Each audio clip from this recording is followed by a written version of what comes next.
चिकित्सक गणों को नमस्कार। पहले तो मैं इसको मिटा दूं ताकि मैं इसके आगे का जो कंडीशन है वो लिख सकूं।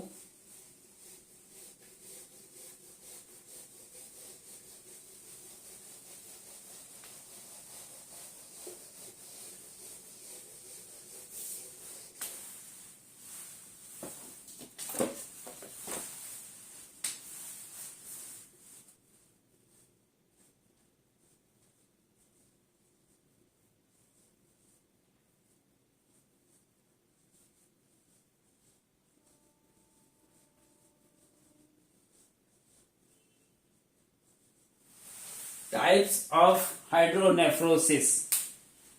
कितने प्रकार का हाइड्रोनेफ्रोसिस होता है?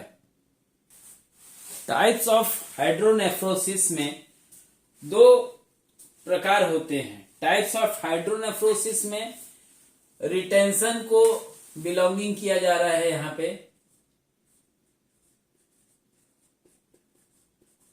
रिटेंशन की बात हो रही है हाइड्रोनेफ्रोसिस के अंदर। तो टाइप्स ऑफ हाइड्रोनेफ्रोसिस में कौन कौन से होते हैं टाइप्स? एक टाइप होता है जिसको हम बायलैटरल कहते हैं और दूसरा प्रकार होता है जिसको हम यूनिलैटरल कहते हैं। बायलैटरल में यूरिन रिटेंशन जो होता है वो ये दोनों किडनी में होगा। बायलैटरल का मतलब होता है जो यूरिन का रिटेंशन हो रहा है वो यूरिन का वो दोनों किडनी में हो रहा होगा। जब यूनिलैटरल का अर्थ हम समझेंगे तो यूनिलैटरल का मतलब होता है वो एक ही किडनी को डैमेज कर रहा है, मतलब केवल एक ही किडनी के अंदर वो प्रॉब्लम हो रहा है। तो ध्यान से सोचिएगा कि अगर बायलैटरल हाइड्रोनेफ्रोसिस है तो कहीं ना कहीं जो ऑब्स्ट्रक्शन हो रहा होगा वो यूरेटर में नहीं होगा, क्योंकि अगर यूरेटर में होता तो एक किडनी में होता, एक किडनी के अंदर वो प्रॉब्लम होता तो एक ही किडनी डैमेज होती ना भाई।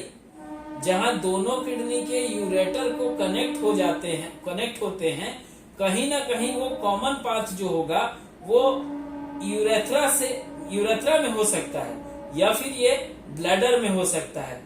लेकिन यूनिलैटरल में जो कारण हो सकता है वो कहीं ना कहीं मतलब कहीं से भी वो हो सकता है, या तो बोले हम पेल्विस में हो सकता है या तो ये यूरेटर में भी हो सकता है।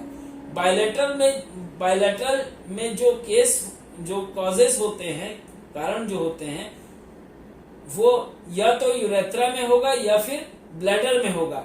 इसकी वजह से मैच्योरेशन यानी कि यूरिन पास करने में दिक्कत होगी और इसलिए इसे आसानी से डायग्नोस किया जा सकता है। परंतु यूनिलैटरल में ये प्रॉब्लम यूरेटर में होगा या तो पेल्विस में हो सकता है। मेनली जो देखा जाता है कई बार ये स्टोन के फॉर्मेशन के वजह से या सिस्ट के फॉर्मेशन के वजह से ये लेट डायग्नोस होता है और इसके कारण जल्दी पता नहीं चल पाते।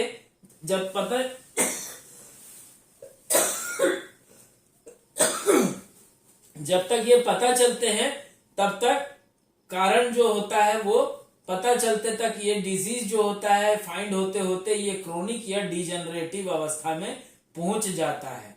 मोस्टली यूनिलैटरल हाइड्रोनेफ्रोसिस जो होता है वो मॉडरेट या सीवियर केसेस में देखने के लिए मिलता है।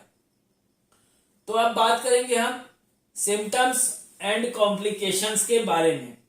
ऑब्स्ट्रक्शन की वजह से फ्लैंक और ग्रोइंग पेन होता है, जो जैसा स्टोन जो होता है, अगर किसी व्यक्ति को स्टोन हुआ होगा तो वो समझता होगा या डॉक्टर जो होते हैं वो स्टोन को समझते हैं कि स्टोन होता है तो किस टाइप से पेन होता है।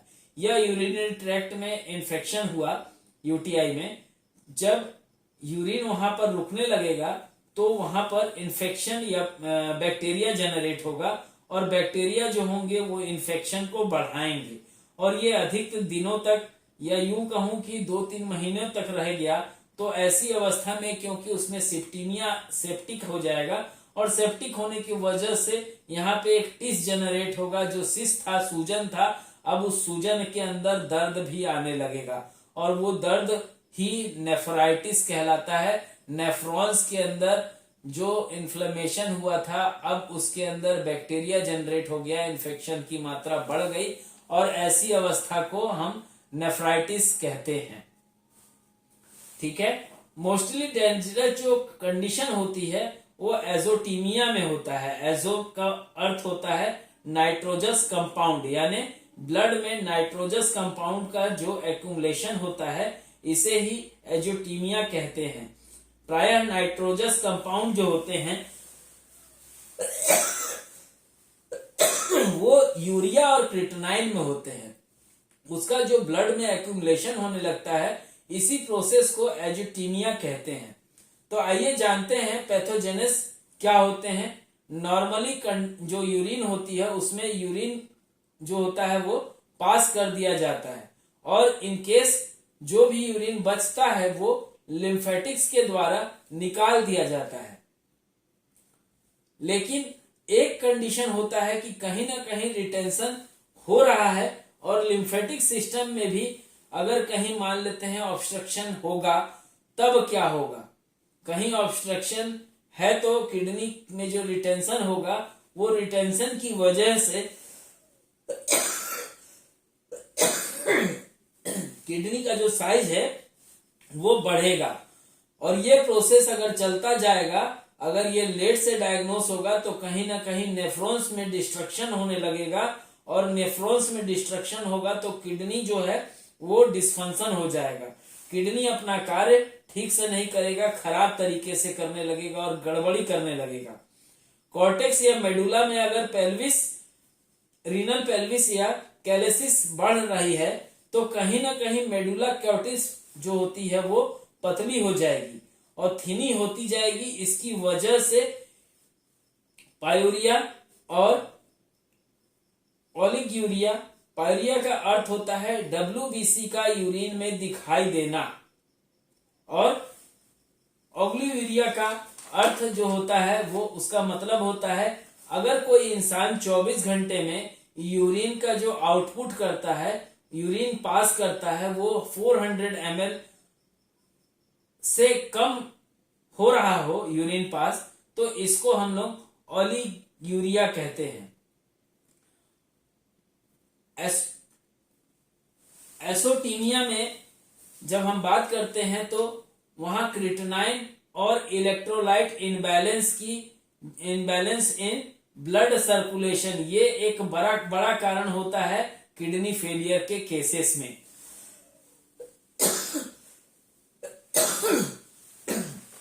तो आइए जानते हैं इसको हम डायग्नोसिस कैसे करते हैं। तो हम आज NH-NO के D3 बेस के हाइड्रोनेफ्रोसिस की डायग्नोसिस ऑफ हाइड्रोनेफ्रोसिस तक आप पहुंचे हैं और ये सेकंड पार्ट हाइड्रोनेफ्रोसिस के अंदर जो वीडियो बनाया जा रहा है ये आप सभी की सुविधा के लिए D3 बेस को हाइड्रोनेफ्रोसिस की विभिन्न परिस्थितियों में, विभिन्न प्रकार के रिटेंशन ऑफ यूरिन में समझाने के लिए इस वीडियो को उपस्थित कर रहा हूं। तो ये क्लास 7 है नैनो टेक्नोलॉजी ऑफ इलेक्ट्रोहोमोपैथी की। 18 तारीख आज क्लास का जो डेट है 18 तारीख है आज। और जो चिकित्सक गण के द्वारा नैनो टेक्नोलॉजी में अगर सेकेंड बैच में नाम रजिस्टर्ड कराना हो तो बिल्कुल इलेक्ट्रोहोमोपैथी की जो भी आपके पास सर्टिफिकेट है उसका जीरोक्स, 10th का 12th का जीरोक्स, रजिस्ट्रेशन का जीरोक्स, 1-2 फोटो, कलर फोटो होना चाहिए, पीछे फोटो के नाम, आपका ब्लड ग्रुप, आपका एक छोटा सा सिग्नेचर और कोई नंबर जिसपे आप व्हाट्सएप चलाते हो और जिसपे बात हो सकती है वो ऐसा नंबर वो आप उपलब्ध कराएंगे। 6 महीने की इस मेथोडोलॉजी क्लास को आप सुचारू रूप से एक एक वीडियो को जब आप अच्छे से देखेंगे तो इसके अंदर कोई ऐसी बात नहीं होगी जो आप नहीं जान पाएंगे, चाहे वो 38 मेडिसिन से रिलेटेड हो, चाहे वो 43 पेटेंट बेस से रिलेटेड हो, चाहे वो कैंसरस प्रोडक्ट से रिलेटेड हो, चाहे वो कॉम्प्रेस से रिलेटेड हो, चाहे वो पैलेटिव से रिलेटेड हो। नारायण हर्बल स्पैजरिक अनुसंधान केंद्र में यूनिट 1 और यूनिट 2 के अंदर जो क्लासेस जनरेट हो रही हैं उनमें ये जो nano technology of research methodology की बात जो हो रही है इलेक्ट्रो होम्योपैथी मेडिकल साइंस के अंदर, इसमें आज हम हाइड्रोनेफ्रोसिस को पढ़ रहे हैं। तो डायग्नोसिस ऑफ हाइड्रोनेफ्रोसिस, इसमें अगर एडल्ट का हम डायग्नोसिस करना है तो अल्ट्रासाउंड दी बेस्ट होता है, और इसका सेकंड विकल्प होता है अगर अल्ट्रासाउंड में नहीं समझ में आ रहा है तो सीटी स्कैन करके व्यक्ति के अंदर डायग्नोस किया जा सकता है कि क्या हुआ है, हाइड्रोनेफ्रोसिस हुई है या कोई भी कंडीशन जो जनरेट हुई है वो क्या है। बच्चों में, किड्स में ये इंट्रावेनस यूरोग्राफी होती है या प्यूलोग्राफी होती है, उसके द्वारा ये ज्ञात हो जाता है कि व्यक्ति को हाइड्रोनेफ्रोसिस हुआ है तो किन अवस्थाओं में हुआ है। अगर हम बात कर रहे हैं हाइड्रोनेफ्रोसिस के ग्रेडिंग की, तो इस तरीके से लिखा रहता है 0, उसका मतलब होता है नो डायलेशन। 1 नंबर अगर लिखा है तो उसका मतलब होता है dilation of renal pelvis not change. दूसरा कंडीशन अगर 2 लिखा हुआ है ब्रैकेट के अंदर तो उसका मतलब होता है dilation of renal pelvis Kallis both dilation.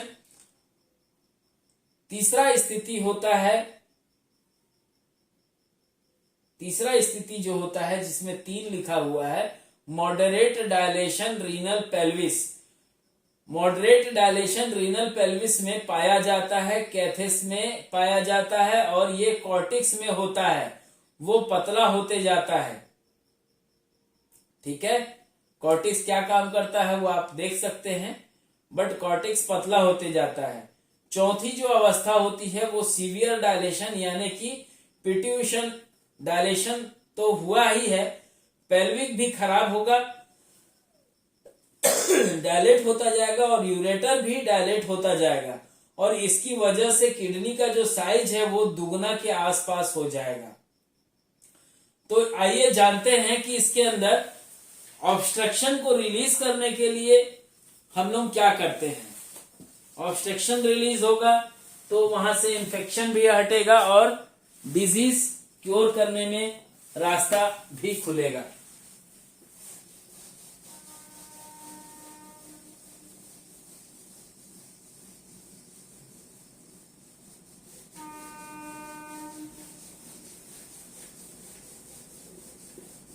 इसके अंदर मेडिसिन क्या क्या यूज होती है, पहले इलेक्ट्रो होम्योपैथी के सिद्धांत के अनुसार 38 मेडिसिन के द्वारा जो 24 मेडिसिन हमने सेलेक्ट किया उसके अंदर मैं पहले बता देता हूं।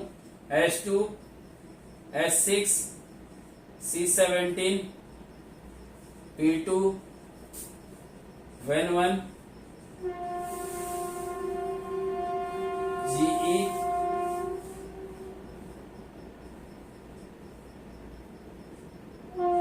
BE, WE, F2, C17, sorry C17 एक बार लिख चुका था, C5, S5,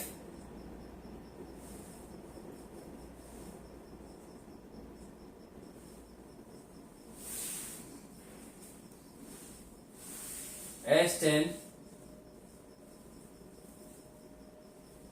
C2, S3 और C3, A2।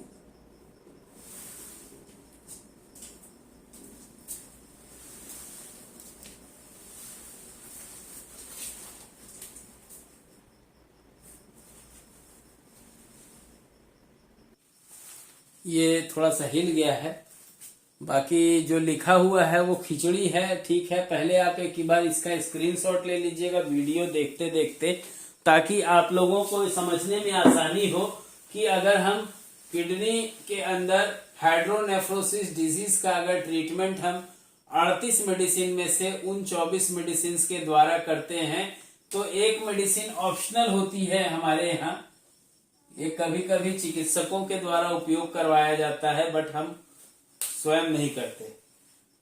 इसका H2, S6, C17, P2, Ven1, GE, BE, WE। कभी कभी स्टोन पेनिस में फंस जाता है, तो वैसे कंडीशन के लिए ऑप्शनल YE भी उपयोग होता है। C6, F2, C5, S5, S10, C2, S3, C3 और A2 का उपयोग हाइड्रोनेफ्रोसिस कंडीशन, किसी भी कंडीशन के लिए उपयोग में लाया जाता है।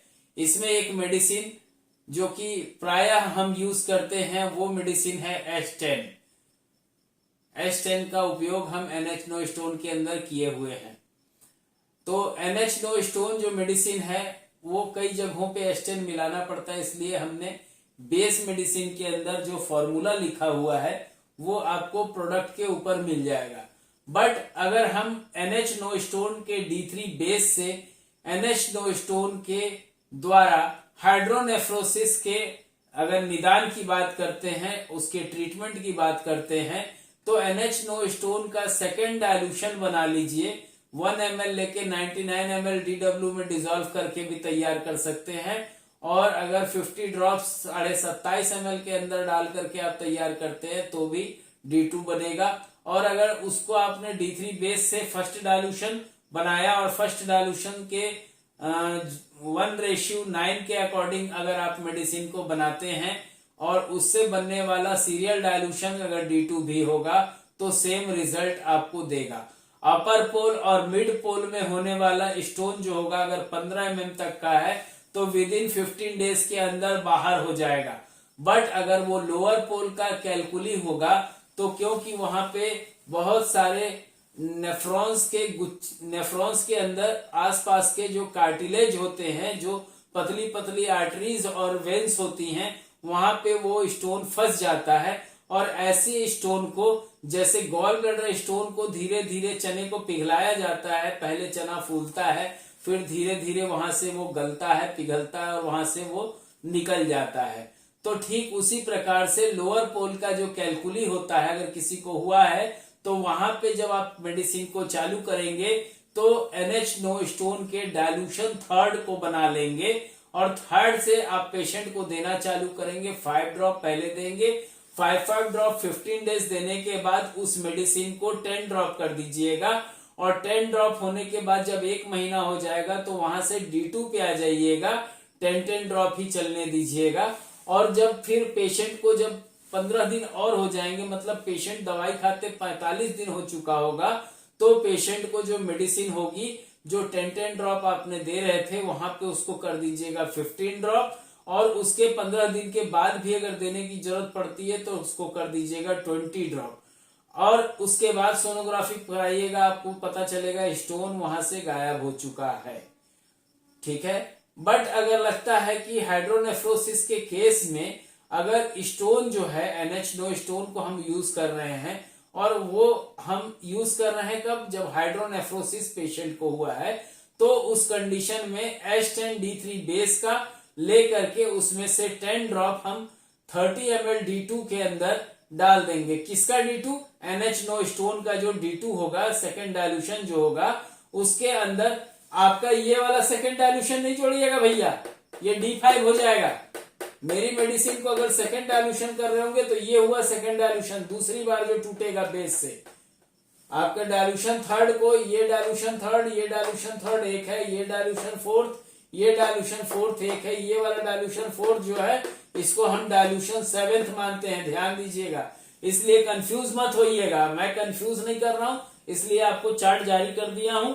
आप लोग इस चार्ट को भली भांति आप चाहें तो इसको अपने क्लिनिकल टेबल के ऊपर चिपका के रखिएगा, एक चार्ट में बना के रखिएगा। इसको जब रट्टा मारिएगा तो नहीं समझ में आएगा, लेकिन बहुत प्यार से इसको समझिएगा। जिस मेथड से मैंने समझाया तो आपको सारा खेला समझ में आ जाएगा कि इसको कैसे हमको यूज करना है। तो जब बात हम करेंगे हाइड्रोनेफ्रोसिस के अंदर, तो D2 बना करके NH no stone D3 base का, उसके अंदर D3 बेस के S10 को 10 ड्रॉप ऐड कर दीजिएगा, और 10 ड्रॉप डोज 4 टाइम्स आधा कप गर्म पानी में या 1/4 गर्म पानी में देना चालू कीजिएगा। स्टोन बाहर हो जाएगा, हाइड्रोनेफ्रोसिस भी ठीक हो जाएगा। लेकिन मान लेते हैं वो हाइड्रोनेफ्रोसिस जो है वो नेफ्रोसिस ऑफ बोलना चाहिए, केवल नेफ्रोसिस लिख रहा है, हाइड्रो नहीं लिख रहा है। दैट मीन्स क्या है, वहां का पानी तो नहीं है, लेकिन पानी के वजह से वहां इन्फ्लेमेशन जनरेट हो चुका है। और ऐसी अवस्था में NH2 स्टोन के बेस को D4 तोड़िएगा, 4 बार तोड़िएगा। और 4 बार तोड़ने का प्रोसेस बहुत आसान है भैया। अगर आपको लगता है कि नहीं मुझे बनाना है तो 30 ड्रॉप लेकर 28.5 ml पानी में डाल करके भी D4 बना सकते हैं। और अगर लगता है कि नहीं मुझे D4 बनाना है तो सीरियल डाइल्यूशन से एक एक करके 4 बार तोड़ लीजिएगा, वो भी D4 होता है। और अगर आपको लगता है कि नहीं मुझे D4 बनाना है तो 1 ml लेके 99 ml DW डाल के D2 बनाइएगा, और D2 में से फिर निकालिएगा 1 ml और 99 ml मिला करके D4 बना लीजिएगा। और इस D4 में से निकालिएगा 30 ml और इसके अंदर H10 का 10 ड्रॉप ऐड कर दीजिएगा। और पेशेंट को जो डोज दीजिएगा वो 10 ड्रॉप होगा आधा कप गर्म पानी में या 1/4 कप गर्म पानी में। वो हाइड्रोनेफ्रोसिस की कंडीशन के ऊपर डिपेंड करता है। हाइड्रोनेफ्रोसिस की कंडीशन बहुत बिगड़ी हुई होगी, माइल्ड होगी, तो वहां पे आपको हाइड्रोनेफ्रोसिस के अंदर 10 ड्रॉप देना है डोज। लेकिन अगर वही हाइड्रोनेफ्रोसिस केवल नेफ्रोसिस लिखा हुआ है तो वहां पे मेडिसिन को आप डाइल्यूशन तोड़ देंगे 4 और वहां से मेडिसिन का डोज देंगे 10 ड्रॉप 1/4 कप गर्म पानी के साथ दिन भर में 4 बार। अगर मान लेते हैं किसी पेशेंट को नेफ्राइटिस डिफाइन हुआ, मतलब क्या हुआ था, वहां हाइड्रोनेफ्रोसिस था, नेफ्रॉन्स के अंदर पानी भरा हुआ था जिसके वजह से वहां पे सूजन हुई थी। वो सूजन बढ़ते बढ़ते स्वेलिंग का रूप लिया और स्वेलिंग के रूप में जब ज्यादा दिन तक स्वेलिंग रहता है तो वहां पे टिस आने लगता है, दर्द आने लगता है, और इस अवस्था को नेफ्राइटिस कहते हैं। तो NH स्टोन के D3 बेस को आप 5 बार तोड़ लीजिएगा, आपका D5 बन जाएगा। अगर आपको लगता है कि नहीं मेरे को सीरियल डाइल्यूशन में बनाना है तो 5 बार तोड़िएगा, सीरियल डाइल्यूशन से D5 बन जाएगा। और अगर लगता है कि नहीं मुझे D3 बेस से डायरेक्ट उसको मुझे 15 बनाना है, D5 बनाना है, तो वहां से 15 ड्रॉप D3 बेस का 29 ml DW के अंदर डालिएगा। मेडिसिन जो है वो D5 में बन जाएगी। D3 बेस के H10 का उसके अंदर 5 ड्रॉप डालिएगा और जो डोज होगा वो 5 ड्रॉप आधा कप गर्म पानी में मिला करके 4 बार पिलवाइएगा। इससे पेशेंट को नेफ्राइटिस से मुक्ति मिल जाएगी। तो बात होती है अगर किसी व्यक्ति की कैलकुलस अगर हुआ है तो वहां कॉम्प्रेस देने की जरूरत पड़ रही है तो NH कैलकुलस कॉम्प्रेस आप ले सकते हैं। 40 रुपीज ईच 30 ml का पैक है। 100 ml में अगर इसको लेना चाहते हैं तो 150 रुपए पैक का दाम है, जिसमें एक 110 ml का जो कॉम्प्रेस होता है वो जाता है। अगर इसी को आप 1 लीटर में लेना चाहते हैं 850 रुपए प्लस 150 रुपए कुरियर चार्ज के साथ में आप इसको 1000 रुपए में 1 लीटर ले सकते हैं। 33 बॉटल 30 ml की मेडिसिन जनरेट आप बॉटल के द्वारा अपना लेबल लगा के कर सकते हैं। NH सिस्ट कॉम्प्रेस जो है वो सिस्टाइटिस, एसाइटिस, प्रोस्टाइटिस और नेफ्राइटिस के अंदर किए जाने वाला कॉम्प्रेस है।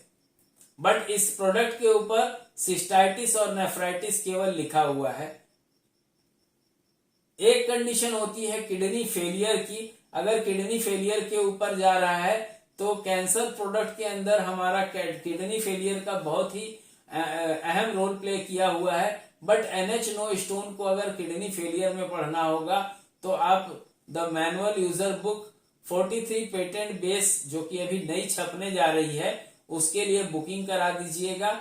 अगर किसी चिकित्सक को लगता है कि उसको उसके अंदर फोटो उसका होना चाहिए, क्लिनिक का नाम होना चाहिए, तो भी 1000 लगेगा। और अगर किसी को लगता है कि नहीं मेरा नाम ना आए, भले मेरी फोटो आ जाए, तो भी उस व्यक्ति के लिए 1000 लगेगा। किसी व्यक्ति को लगता है कि नहीं मुझे वो बुक खरीदनी है, तो अगर आपके पास D3 बेस नहीं है तो भैया क्या करोगे किताब का, लेकिन D3 बेस है और उसके पूरे करेक्शंस को मुझे समझते हुए अपने क्लिनिकल ट्रायल में लाना है, तो उसके लिए परफेक्ट लिखा हुआ वो बुक है।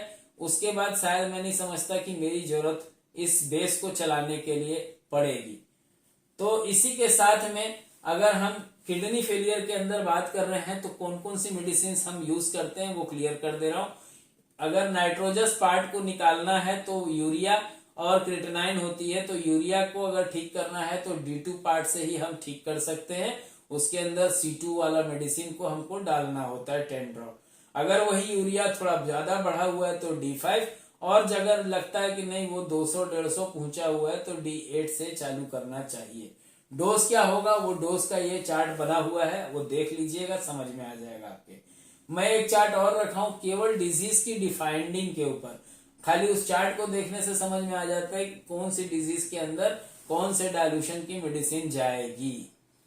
ठीक है, तो अगर किसी व्यक्ति को लगता है कि किडनी फेलियर है तो रीनल फेलियर नाम का एक प्रोडक्ट है, डायलिसिस स्पेशल नाम का एक प्रोडक्ट है, डायलिसिस कंट्रोलर 1 और डायलिसिस कंट्रोलर 2 दो मेडिसिन है। सीकेडी के लिए सीकेडी का रीनल फेलियर का जो कॉम्प्रेस है वो है, और रीनल का एक कॉम्प्रेस है जो कैंसर के अंदर और रीनल फेलियर के अंदर ही उपयोग किया जाता है, वो प्रोडक्ट है। अगर आप लेना चाहें तो बिल्कुल इसको लेकर के लाभान्वित कर सकते हैं पेशेंट को और अपने क्लिनिकल ट्रायल क्लिनिकल प्रैक्टिस को बढ़ा सकते हैं। तो इसी के साथ मैं आज अखिलेश नारायण सिंह आप सभी को, मैं समझता हूं S1 भी पढ़े आपने आज, और NH नो स्टोन का D3 बेस भी पढ़ा, और 5 दिन पहले मैंने ब्रेस्ट कैंसर को डाला था लेकिन 17 तारीख को उसको पूरा कंप्लीट किया। तो ये प्रोसेस लगातार जारी रहेगा।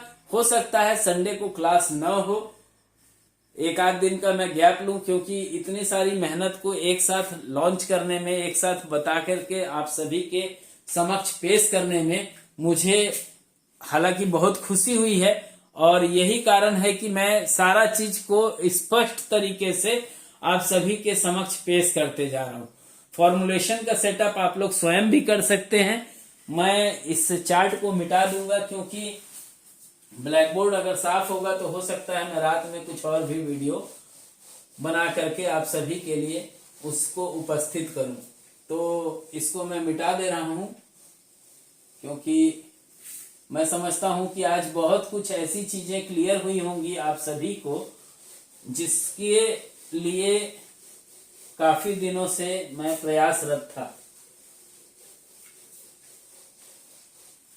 NH नो स्टोन में आज हमने hydronephrosis, nephritis, urea, creatinine, kidney failure और उससे रिलेटेड रिफ्लेक्शन से रिलेटेड, यूरिन रिटेंशन से रिलेटेड सारे कॉजेस, उसके डायग्नोस करने के तरीके, उसके सिम्टम्स, और उसका आखिरी में इलेक्ट्रोहोमोपैथी की किन मेडिसिन के द्वारा इलाज होता है वो, और आखिरी में NH नो स्टोन को हमने प्रस्तुत किया कि किस तरीके से हम इलेक्ट्रोहोमोपैथी के अंदर D3 बेस से 1 to 10 डायल्यूशंस के अंदर कम से कम लागत में और मैक्सिमम टू मैक्सिमम डिजीज पे मल्टीपल टाइम्स कार्य कर सकते हैं। मैं नारायण हर्बल स्पैजरिक अनुसंधान केंद्र का डायरेक्टर, साथ ही छत्तीसगढ़ जन चिकित्सा कल्याण समिति छत्तीसगढ़ का मीडिया प्रभारी भी हूं और स्टार प्रचारक भी हूं।